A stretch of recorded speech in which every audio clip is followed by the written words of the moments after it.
اہم خبر ہے کہ سپریم جوڈیشل کونسل نے ایک بار پھر ججز کو میڈیا پر بیان جاری کرنے سے روک دیا ہے۔ اجلاس میں رول نمبر 5 میں دوبارہ ترمیم منظور کر لی گئی ہے۔ جسٹس قاضی فائز عیسیٰ کے دور میں ججز کا الزامات کا جواب دینے کی اجازت دی گئی تھی۔ اس پر تفصیلات کیا ہیں جانتے ہیں، سہیل رشید ہمارے ساتھ موجود ہیں۔ سہیل، بتائے گا ترمیم منظور کر لی گئی ہے؟ جی ایسا ہی ہے، 12 صفحات پر مشتمل اب نیا ضابطہ اخلاق جاری کر دیا گیا ہے ججز کے لیے، اور اس میں یہ واضح کیا گیا ہے کہ کوئی بھی جج میڈیا پر کسی طرح کا بھی بیان نہیں دے سکے گا۔ ماضی میں ہم نے دیکھا تھا کہ سابق چیف جسٹس قاضی فائز صادق کمشنر پنڈی کے الزامات کے بعد میڈیا سے گفتگو کی تھی، اور اس کے بعد رولز میں ترمیم بھی کی گئی تھی کہ اگر کسی جج پر الزام لگے گا تو وہ میڈیا پر اس کا جواب دے سکے گا، لیکن آج وہ اجازت واپس لے لی گئی ہے، اور اب نیا طریقہ یہ وضع کیا گیا ہے کہ کسی جج پر اگر الزام لگتا ہے تو وہ تحریری طور پر اپنا موقف ادارہ جاتی رد عمل کے لیے چیف جسٹس کی سربراہی میں قائم کمیٹی کو ارسال کرے گا، اور پھر وہ کمیٹی دیکھے گی کہ اس کو کیسے جاری کیا جانا ہے۔ اس کے ساتھ ہی کچھ اور اہم ترامیم بھی کی گئی ہیں، جس میں یہ واضح کیا گیا ہے کہ ایک جج اب کسی بھی قسم کی سیاسی، ثقافتی یا سفارتی تقریب میں بطور صدر شرکت نہیں کر سکے گا، اس کی سربراہی نہیں کرے گا، اور صرف آئین پاکستان میں درج جو عہدے ہیں ان پر اگر کوئی منتخب ہوا ہے تو اس سے حلف لے سکے گا۔ اس کے علاوہ کسی بھی ایسی حلف برداری کی تقریب میں بھی جج شریک نہیں ہوگا، اور تحائف بھی صرف انتہائی قریبی رشتہ داروں اور دوستوں سے وصول کیے جائیں گے، اور دیگر ہر طرح کی پیشکش سے انکار کیا جائے گا۔ ٹھیک ہے، بہت شکریہ سہیل تفصیلات کے لیے۔ جسٹس ریٹائرڈ مقبول باقر پر حملے میں ملوث 2 ملزموں کے خلاف پولیس مقابلے کا مقدمہ کالعدم تنظیم کے ارکان کی بریت سندھ ہائی کورٹ میں چیلنج کر دی گئی ہے۔ تفصیلات لیاقت علی رانا سے جانتے ہیں۔ لیاقت علی، بتائیے گا۔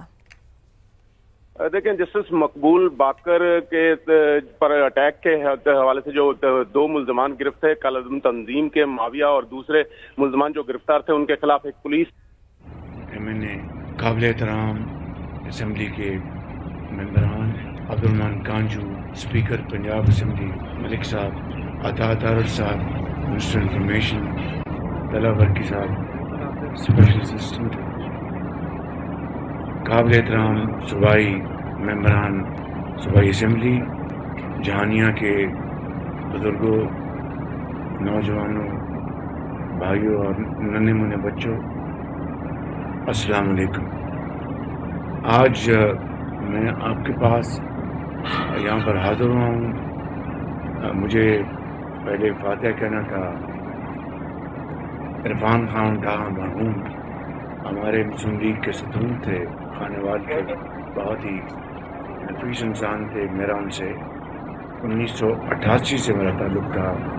بڑے میاں صاحب کو بھی میں نے چوہدری صاحب سے میں نے وعدہ کیا تھا کہ میں جہانیہ حاضر ہوں گا انشاءاللہ آپ کے دولت خانے میں، تو آپ سے سب سے یہاں پر مل کر انتہائی خوشی ہو رہی ہے، اور میں یہ عرض کروں گا کہ پچھلے 1.5 سال میں جب سے ہماری وفاقی حکومت اور صوبے میں پنجاب کی حکومت بنی ہے، پنجاب میں تو الحمدللہ PMLN کی میجورٹی ہے، مگر وفاق میں مخلوط حکومت ہے۔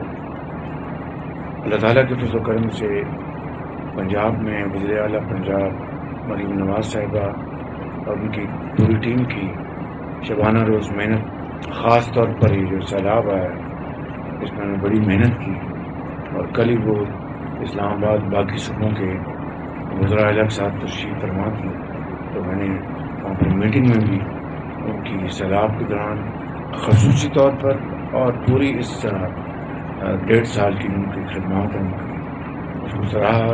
اس کے ساتھ جو چیف منسٹر سنگھ بھی تھے ان کو بھی میں نے ان کی سیلاب میں ان کی خدمات ہیں ان کو بھی میں نے اس کی میں نے تائید کی اور باقاعدہ ان کی تعریف کی۔ میں سمجھتا ہوں کہ اس صوبے میں مریم نواز صاحبہ بڑی محنت کر رہی ہیں، ٹرانسپورٹ کا جال بچایا جا رہا ہے پورے پنجاب میں، ماشاءاللہ بہت ایک ایسی یہ خدمت ہے کہ عام آدمی کو بڑی سہولت ملے گی۔ اسی طرح ہیلتھ میں، ایجوکیشن میں اور دوسرے کمیونیکیشن، سڑک کا جال بچایا جا رہا ہے۔ تو اسی طریقے سے ہم سب مل کر وفاق میں جو خدمات ملک کی، پاکستان کی انجام دے رہے ہیں، وہ ایک نتیجہ ہے ایک محنت کا، امانت کا، دیانت کا اور خلوص دل کے ساتھ شبانہ روز کام کرنے کا۔ ابھی چند مہینے پہلے جو اللہ تعالیٰ نے پاکستان کو عظیم فتح سے نوازا، ہندوستان کے مقابلے میں جو 4 دن کی جو جنگ تھی، جس طریقے سے اللہ تعالیٰ نے پاکستان کو فاتح قرار دیا اور فتح نصیب کی، یہ اس مالک کا کرم، یہ 24 کروڑ عوام کی دعائیں اور افواج پاکستان کی دلیرانہ اور جو جری جوان افسر ہیں، اور ایئر فورس ہو ہماری، چاہے وہ بری افواج ہوں، چاہے ہمارے وہ بحری افواج ہوں، ان سب نے مل کر ایک تاریخ رقم کی ہے۔ اور اس جنگ کو لیڈ کیا ہمارے سپہ سالار جو فیلڈ مارشل سید عاصم منیر، انہوں نے فرنٹ سے لیڈ کیا، اور میں جانتا ہوں کیونکہ میں ایک لمحے سے واقف ہوں ان 4 دنوں میں، اور اب تعالیٰ کی مدد مانگی، اور پھر اپنی جرأت اور اپنی لیڈرشپ کے ذریعے ایئر فورس کے چیف ظہیر بابر صاحب، چیف مارشل، ان کی شاہینوں نے وہ کامیابی کے جھنڈے گاڑے کہ ہندوستان آج بھی اس شکست سے وہ باہر نہیں نکل سکا، وہ قیامت تک نہیں نکل سکے گا۔ اسی طریقے سے جو ہماری جو معاشی حالت تھی، وہ جب ہم نے اقتدار سنبھالا تو میں سمجھتا ہوں کہ بہت مشکل چیلنجز تھے۔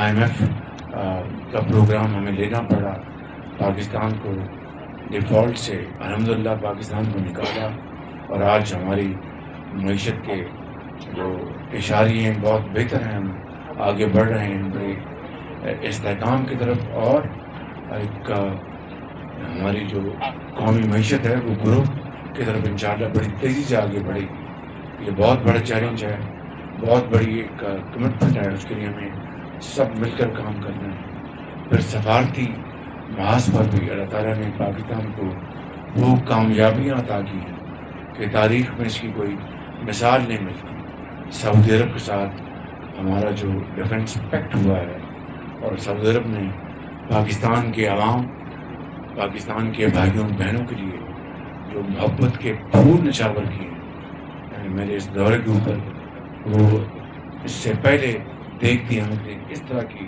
استقبال پہلے کبھی نہیں دیکھا۔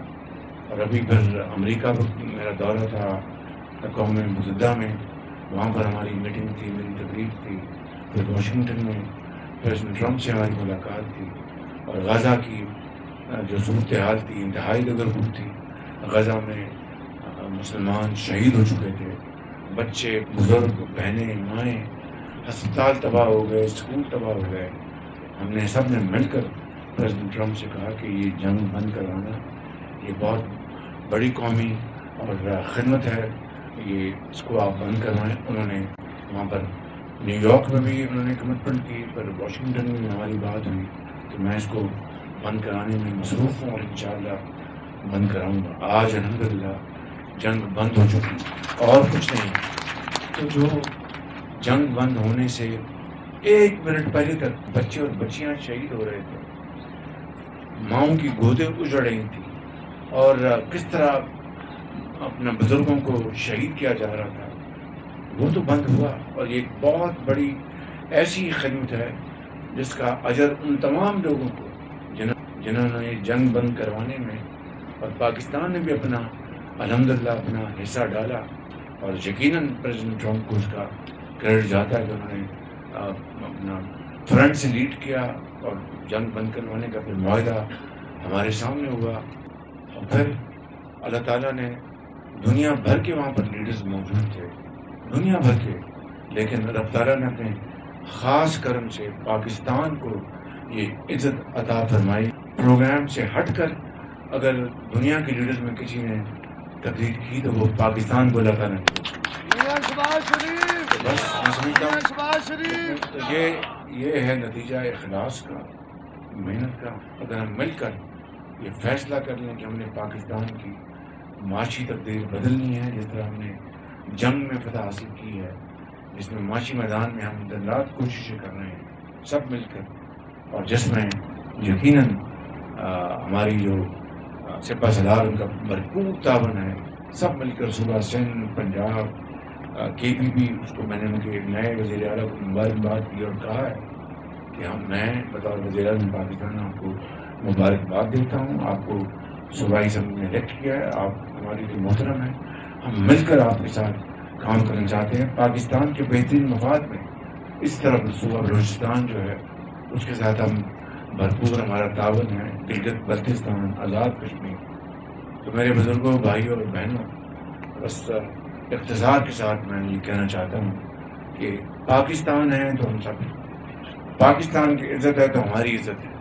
تو اس لیے سب اختلافات بھلا کر ہم پاکستان کو اس کی تقدیر بدلنے کے لیے, اور پاکستان کو حضرت قائد اعظم اور حضرت علامہ اقبال کا جو خواب ہے اس کی تعبیر اگر ہم نے کرنی ہے تو پھر مل کر ہم دن رات محنت کریں گے تو پاکستان انشاءاللہ اقوام عالم میں اپنا مقام حاصل کرے گا. میں ایک دفعہ پھر چودھری افتخار صاحب کا اور آپ سب کا شکریہ ادا کرتا ہوں. اللہ تعالیٰ آپ کو اور ہمت دے, آپ محنت کریں اور پاکستان کو عظیم بنائیں. پاکستان پائندہ باد. وزیر اعظم شہباز شریف کی جہانیہ میں رکن قومی اسمبلی چودھری افتخار نذیر کے گھر آمد, سیاسی رہنماؤں سے ملاقات کی اور اس موقع پر ہم گفتگو بھی کی. وزیر اعظم نے کہا کہ پاکستان نے معاشی اور سفارتی کامیابیوں کی نئی مثال قائم کی ہے. اور اب آپ کو بتائیں کہ کرک میں نئی مارکیٹ کی کھدائی کے دوران 2 دکانیں زمیں بوس ہو گئیں, جس سے خاتون اور بچے سمیت 4 افراد ملبے تلے دب کر زخمی ہو گئے ہیں. مزید بات کریں گے یہ سما کے نمائندے خالق جان سے. بتائیے گا خالق جان. جی بالکل, میں اس وقت کرک سٹی میں موجود ہوں جہاں پر یہ حادثہ پیش آیا ہے. حادثے کی جو بنیادی وجہ ہے, جس وجہ سے حادثہ پیش آیا ہے, اس کی وجہ یہ بتائی جا رہی ہے کہ ساتھ جو پلازا منہدم ہو چکا ہے اس کے ساتھ ایک اور پلازے کے لیے تہخانہ کود رہا تھا, جس کی وجہ سے یہ جو ساتھ والا پلازا ہے وہ منہدم ہو چکا ہے. حادثے میں اب تک جو ہمارے پاس معلومات ہے, ریسکیو نے جن افراد کو ریسکیو کیا ہے ان میں 4 افراد جو ہیں وہ زخمی حالت میں ہسپتال منتقل ہو چکے ہیں, جس میں ایک بچہ اور ایک خاتون بھی شامل ہے. جبکہ دیگر جو خدشہ ظاہر کیا جا رہا ہے کہ اور بھی اس میں زخمی ہو سکتے ہیں افراد, تو ان کی تلاش کے لیے ریسکیو اور مقامی جو کرک سٹی کے دکاندار ہے, تاجر برادری ہے اور عوام ہے, ان کا مشترکہ آپریشن جاری ہے.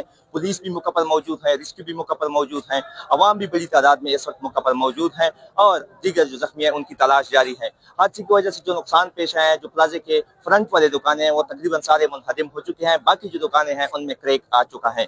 جی شکریہ خالق جان اپڈیٹ کرنے کے لیے. ٹیک سے بھی افسوسناک خبر ہے, جہاں ٹرک کی کار کو ٹکر ٹریفک حادثے میں 2 خواتین سمیت 4 افراد جاں بحق ہو چکے ہیں. تفصیلات جانتے ہیں, فاروق بخاری ہمارے ساتھ موجود ہیں.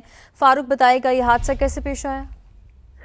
جی, یہ افسوسناک حادثہ تھانہ انجرا کے علاقہ تراب سی پیک پر پیش آیا ہے, جہاں میاں والی سے راولپنڈی جانے والی کار سامنے جاتے ہوئے ٹرک سے جا ٹکرائی, جس کے نتیجہ میں کار میں سوار 2 خواتین سمیت 4 افراد موقع پر جاں بحق, جبکہ 4 بچوں سمیت 5 افراد زخمی ہوئے ہیں. ریسکیو 112 اور موٹر وے پولیس نے لاشیں اور زخمیوں کو تحصیل اسپتال جنڈ منتقل کر دیا ہے, جہاں زخمیوں کی حالت بھی تشویشناک بتائی جا رہی ہے. بہت شکریہ فاروق بخاری تفصیلات کے لیے. اور اب آپ کو بتائیں کہ راولپنڈی میں ڈینگی مچھروں کے خطرناک وار, گزشتہ 24 گھنٹے میں مزید 23 مریض ڈینگی بخار میں مبتلا ہو گئے ہیں. راولپنڈی میں ڈینگی کے مجموعی مریضوں کی تعداد 1072 تک جا پہنچی ہے.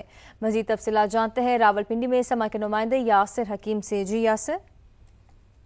دیکھیں, بالکل ہر گزرتے دن کے ساتھ راولپنڈی میں ڈینگی کے مریضوں میں اضافہ ہو رہا ہے. گزشتہ 24 گھنٹوں کے دوران بھی 23 ایسے مریض مختلف الائڈ اسپتالوں میں لائے گئے جن میں ڈینگی بخار کی تصدیق ہوئی ہے. مجموعی طور پر رواں سیزن میں 1072 مریض ایسے ہیں جو الائڈ اسپتالوں سمیت مختلف پرائیویٹ اسپتالوں میں لائے گئے, اور محکمہ صحت راولپنڈی کے مطابق ان میں ڈینگی بخار کی تصدیق ہوئی. محکمہ صحت کے حکام کا کہنا ہے کہ مجموعی طور پر رواں سیزن میں 16,342 ایسے مریض تھے جو ڈینگی بخار کے شعبے میں اسپتالوں میں لائے گئے. اب بھی 41 مریض ایسے ہیں جو راولپنڈی کے مختلف اسپتالوں میں ڈینگی وارڈز میں زیر علاج ہے. مجموعی طور پر 4,551 مقامات پر ڈینگی SOPs کی خلاف ورزی کرنے پر مقدمات درج کروائے گئے ہیں, اور اسی دوران 1,862 حمالتوں کو سیل کر کے 3,550 مالکان پر 1.5 کروڑ روپے سے زائد کے جرمانے بھی عائد کیے گئے ہیں. محکمہ صحت کے حکام کا یہ بھی کہنا ہے کہ ڈینگی سرویلنس ٹیموں کو اب مزید سختی کرنے کی ہدایت جاری کر دی گئی ہے. جی تفصیلات کے لیے شکریہ یاسر۔ ملتان میں بھی ڈینگی کے کیسز میں کمی نہ آ سکی۔ نیچر اسپتال میں ڈینگی کے 3 مریض زیر علاج ہیں، جبکہ ڈینگی کے شعبے میں 7 مریضوں کا علاج بھی جاری ہے۔ نیچر اسپتال میں ڈینگی کے مریضوں کا الگ وارڈ بھی مختص کر دیا گیا ہے۔ تفصیلات جانتے ہیں محسن علی سے۔ جی محسن۔ ہاں جی بالکل، موسم کی تبدیلی کے ساتھ ہی ڈینگی جو پیشنٹ ہے اس کی تعداد میں اضافہ ہوتا جا رہا ہے۔ اس وقت میں موجود ملتان کے نشتر ہسپتال میں، جہاں پہ ڈینگی پازیٹیو جو 3 مریض ہیں یہاں پہ زیر علاج بھی ہیں، جبکہ جو ڈینگی کے شعبے میں 7 مریض ان کا علاج بھی یہاں پہ کیا جا رہا ہے۔ ڈاکٹرز کا یہی کہنا ہے کہ احتیاط کافی ضروری ہے۔ ڈینگی کے جو پیشنٹ ہیں ان کے لیے نشتر ہسپتال میں موجود ہوں، ڈاکٹر اورنگزیب موجود سے پوچھتے ہیں۔ سر یہ بتا دیں کہ ڈینگی کے پیشنٹ میں مسلسل اضافہ ہو رہا ہے، کیا احتیاط کرنی چاہیے، کیا کہنا چاہیں گے اس حوالے سے؟ گھر میں کسی بھی پیشنٹ کو بخار ہوتا ہے اور سر میں درد ہوتا ہے یا پھر اس کی آنکھوں کے پیچھے درد ہوتا ہے، یہ ڈینگی کے سمٹمز ہوتے ہیں بیسیکلی نا، تو اس کو فوراً ایمرجنسی میں رجوع کرنا چاہیے۔ باقی اس کے وارننگ سائنز یہ ہوتے ہیں کہ ڈینگی کے اگر کوئی فار ایگزامپل مریض ہے، اس کو الٹیاں بہت زیادہ آ رہی ہیں یا پیٹ میں درد بہت ہو رہا ہے، تو یہ ڈینگی کے وارننگ سائن ہوتے ہیں، تو اس میں تو ضرور آپ کو مریض کو ایمرجنسی میں لے کے آنا چاہیے۔ ہاں جی بالکل، نشتر ہسپتال میں یہاں پہ 25 نمبر وارڈ ہے، وہ ڈینگی کے لیے مختص بھی کیا گیا ہے، جہاں پر ڈاکٹرز کی جانب سے مفت ٹیسٹ بھی کیا جا رہا ہے، ان کا علاج بھی کیا جا رہا ہے۔ اپڈیٹ کرنے کے لیے شکریہ محسن۔ اور اب آپ کو بتائیں کہ رواں مالی سال 87 ارب روپے مختص کیے جانے کے باوجود بھی محکمہ صحت بلوچستان زبوحالی کا شکار ہے۔ سرکاری اسپتالوں میں دیگر سہولیات تو کیا ادویات تک میسر نہیں، مریض اور لواحقین مہنگے داموں بازار سے ادویات خریدنے پر مجبور ہیں۔ محمد عاطف کی رپورٹ دیکھیے۔ بلوچستان حکومت نے محکمہ صحت کے لیے مالی سال 2025-26 کے بجٹ میں 87 ارب روپے مختص کر رکھے ہیں۔ اس کے باوجود صوبے کے بڑے سرکاری اسپتالوں اور مراکز صحت میں ادویات کا فقدان ہے۔ مریض اور ان کے لواحقین بازار سے مہنگی دوائیں خریدنے پر مجبور ہیں۔ نہیں، یہاں تو ادویات وغیرہ نہیں مل رہی ہے، جو دعوے کیے جائیں اس کے برعکس کچھ بھی نہیں ہے۔ ایک پیشنٹ کو ایک عام سرنج بھی یہاں میسر نہیں ہے۔ ایک پین کلر کا ٹیکہ لگا دیتے، باقاعدہ 3 دوائیاں باہر سے آ رہی ہیں۔ ہمیں دوائیاں نہیں مل رہے ہیں، ایک چیز 2 مل رہے ہیں، باقی سارے جو پرائیویٹ وہ باہر سے تقریباً منگوا رہے ہیں، باہر میڈیکلوں سے لے رہا ہے۔ صوبائی وزیر صحت کہتے ہیں کہ حکومت صحت کے شعبے میں اصلاحات لا رہی ہے۔ سرکاری اسپتالوں میں ادویات کی فراہمی یقینی بنائی جائے گی۔ پیشنٹس کی تمام انٹریز ہوتی ہے کہ کس پیشنٹ کے لیے کون سے میڈیسن لکھے گئے ہیں، اور وہ میڈیسن فلور فارمیسی سے اس کو مارننگ میں بھی ملتی ہے، ایوننگ میں یا نائٹ میں، اگر جو بھی ہے میڈیسن کیمراز ہم نے لگائے ہیں، ان سے مانیٹرنگ بھی ہو رہی ہے۔ سماجی اور عوامی حلقوں نے سرکاری اسپتالوں کو ادویات فراہم کرنے کا مطالبہ کیا ہے۔ کیمرہ مین جنید اکبر کے ساتھ محمد عاطف، سما، کوئٹہ۔ تربت کے ٹیچنگ اسپتال میں بجلی کی لوڈ شیڈنگ، ادویات کی کمی اور سہولیات کا فقدان، مریضوں کی مشکلات میں اضافہ ہونے لگا۔ ایاز اسلم کی رپورٹ دیکھتے ہیں۔